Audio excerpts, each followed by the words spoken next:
9h30 en direct toujours sur TV Finance. Nous sommes à présent au téléphone avec Stéphane Sauduteil, analyste technique pour Alvexo. Bonjour Stéphane. Bonjour à toutes et à tous. Alors on va voir avec vous plusieurs choses ce matin. On va regarder un peu ce qui se passe sur le CAC 40 mais également sur le Nasdaq. On parlera un peu de l'euro-dollar et on finira avec une crypto-monnaie, l'Ethereum. On commence tout de suite avec le CAC 40. Quelle est votre analyse ce matin Stéphane ? Écoutez, inchangé depuis de nombreuses semaines maintenant. Il faudrait être aveugle vraiment pour ne pas voir ce range dans lequel, ou ce canal horizontal dans lequel on évolue depuis bien plus de 3 mois maintenant, entre 5250 et 5550 points, avec un laps de temps de plus de 80% passé entre 5003 et 5005. Donc les investisseurs sont vraiment informés de cette dérive horizontale avec des balayages absolument parfaits des extrêmes de cette zone. On s'en est rapproché assez vite il y a quelques jours et puis de nouveau, chasser le naturel, il revient au galop. On a rebondi contre les 5005 et puis on est tranquillement en train de revenir en direction de la zone de point bas. Alors on surveillera un niveau particulier ce matin qui sont les 5370 points. Si on devait passer sous ce niveau, alors on est à une vingtaine de points, si on devait passer sous ce niveau, là je pense qu'on aurait vraiment du mal pour le coup à éviter un retour vers les 5003 ou 5250 points. Donc voilà, les marchés européens restent un petit peu faibles en ce début de rentrée. À noter aussi que le DAX sous-performe puisqu'on a perdu 2 fois plus que le CAC ces derniers jours. Voilà, donc scénario un peu inchangé. Il faut toujours continuer à observer cette zone de 200 voire 300 points de range. Alors ce qui est intéressant, c'est que lorsqu'on arrivera à s'extraire de ces zones, alors il faut toujours bien entendu faire attention parce que lorsque des zones sont très bien identifiées comme ça, des fois on a des risques de fausses sorties par le haut ou par le bas et donc il va falloir être assez minutieux pour ne pas se faire piéger par des fausses sorties. Normalement, quand on sortira de ce range, on aura entre 2 et 300 points de potentiel. Ça veut dire que si on sortait par le bas, on reviendrait dans la zone de point bas annuel autour des 5000 points. Et puis si on en sortait par le haut, on pourrait aller chercher le haut d'un range, mais là, il faudrait regarder sur des bases mensuelles vers 5007, 5008. Voilà un petit peu les enjeux de cette rentrée concernant le CAC 40. Mais bon, scénario, comme je vous le dis, plutôt inchangé, range encore et toujours. Alors si on regarde outre-Atlantique maintenant, Stéphane, sur le Nasdaq qui, je le rappelle, vendredi était le seul indice américain qui clôturait en hausse, plus 0,25% à 8108 points. Oui, alors c'est vrai que les marchés américains ne font que nous surprendre. On est dans le plus long marché haussier de tous les temps. On a atteint 1000 milliards de capitalisation sur Apple.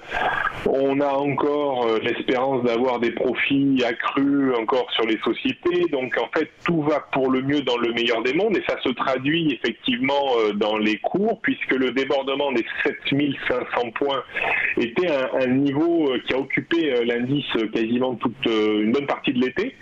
Donc le débordement de 7500 points ouvre mécaniquement encore un potentiel de hausse de 200 points, c'est-à-dire 7007, on n'en est pas très loin, avec je pense très certainement en ligne de mire par les investisseurs, les 8000 points, les niveaux ronds, les niveaux psychologiques sont toujours, je dirais, des niveaux qui attirent ou qui attirent comme l'or beaucoup de personnes ou tout ce qui brille en fait. Donc attention, ce qu'il faut dire c'est que souvent on atteint des niveaux parfaitement ronds comme ça, on a des mouvements réflexes de baisse. On l'avait vu au mois de février dernier, quand on avait atteint les 7000 points, on avait eu dans la foulée 10% de baisse.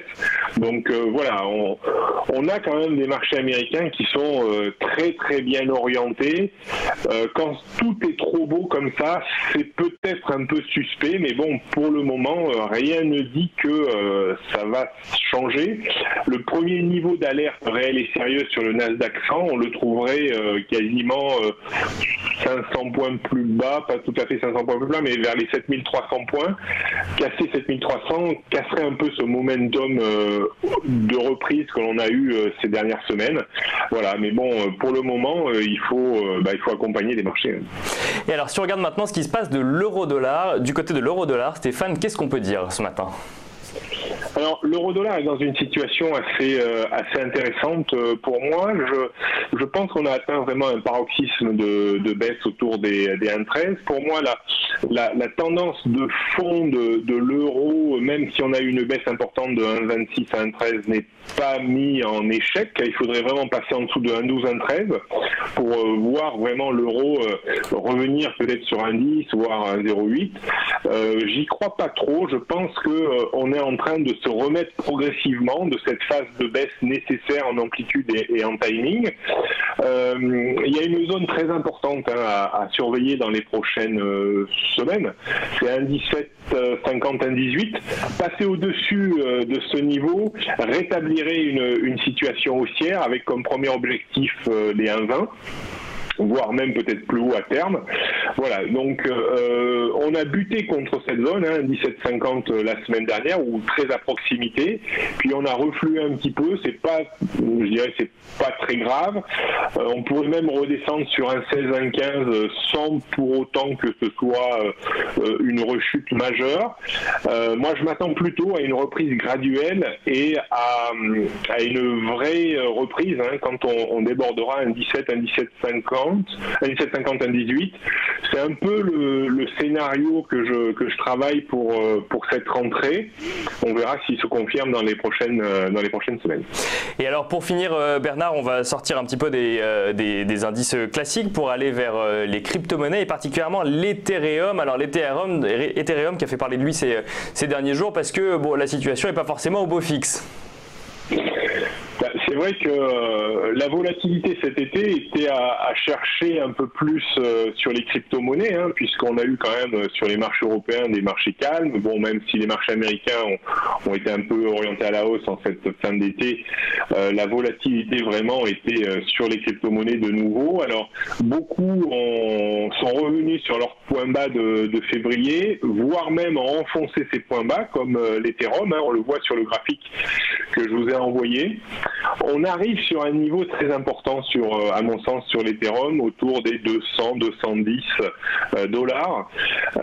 Soit on rebondit nettement, et là il y a un petit potentiel alors petit potentiel, c'est énorme potentiel, parce qu'on pourrait tout à fait rebondir de presque 100%, revenir sur les 400 dollars. Donc si on rebondit bien, si on prend bien appui autour des 200 dollars, on a peut-être un potentiel en doublement pour les prochaines semaines ou prochains mois.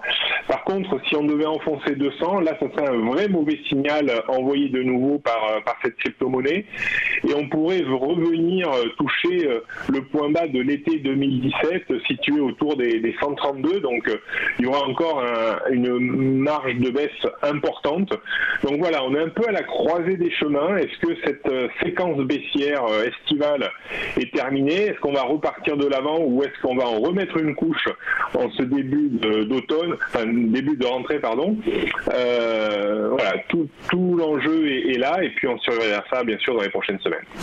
Merci beaucoup Stéphane Sauduteil. Je rappelle donc que vous êtes analyste technique pour Alvexo.